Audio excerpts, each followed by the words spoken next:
This is the first of a series of review videos about problems in this unit on force, work, and energy. Here we have a crate that is moving downward, you can see by the picture, and it's attached to a rope that has a tension of 700 newtons. Determine the crate's acceleration and describe its motion at the moment in question. Whenever we run into a problem like this, we want to draw a free body diagram. We have mg acting down. The mass is 50 and g is going to be taken to be 10, so isn't that going to be 500 newtons? That's mg. And the tension is 700. Ropes can only pull.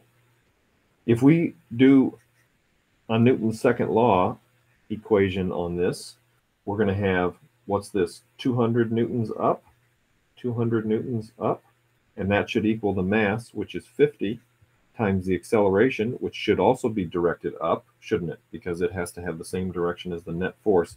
So here, the acceleration is 4 meters per second squared in the upward direction.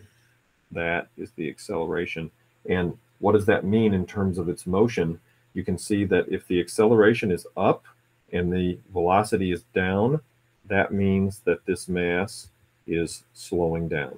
Anytime the velocity and acceleration vectors point opposite to each other, the object is going to be slowing down. Let's try this one. We have a 2-kilogram stone attached to a 4-meter rope, and it's whirled in a vertical circle.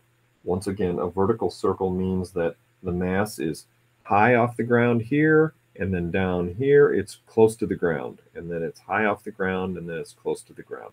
At the top, the stone moves at 8 meters per second. What's the rope's tension? Well, when you don't know what to do something. Let's draw a free body diagram. There's our stone. We definitely have mg that acts downward, and there's the rope. And remember, ropes can only pull, so the tension is also downward. We don't know right now how big tension is compared to mg, but we know that they both definitely point downward. There is no force pointing upward on this mass. All right, so Newton's second law. Let's do the net force. The net force is going to be T plus mg. There's m.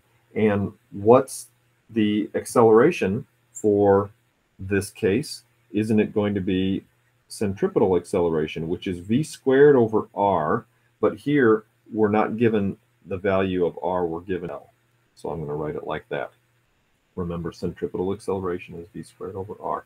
We want to find the tension. So the tension, we're going to subtract mg from both sides, and that means that we're going to end up with that over there. Let's see if this comes out to be a nice number. The mass is 2, the velocity is 8, the length is 4, minus the m times g. There we go. So what does this come out to be? 64 cut in half, that's 32 minus 20, 12. The stone is moving at the same speed when it's at the bottom. What's the tension now? Well, when it's at the bottom, if we draw a free body diagram, we still have m times g acting downward, but we're going to have the tension acting up now if this thing is at the bottom of its path. And in this case, we actually know that the tension has to be greater than mg, because you usually don't do this on a free body diagram, but I'm going to color outside the lines here. The path of this thing is going like this. That means that the acceleration has to be directed upward there. That's how we know that the tension must be greater than mg. So let's use Newton's second law. T minus mg, see they're pointing in different directions, is equal to the mass times the centripetal acceleration, which again is v squared over r. So that means that the tension here is going to be m. Can I factor that out? There we go. How's that? Did I do that right? What numbers can we put in here? The mass is 2. The speed is 8, we're told. L is 4. G is 10. What does that give us? 64 divided by 4 is 16. Plus 10, that's 26 times 2. I'm getting 52 newtons. The tension of the rope here at the bottom is going to be 52 newtons.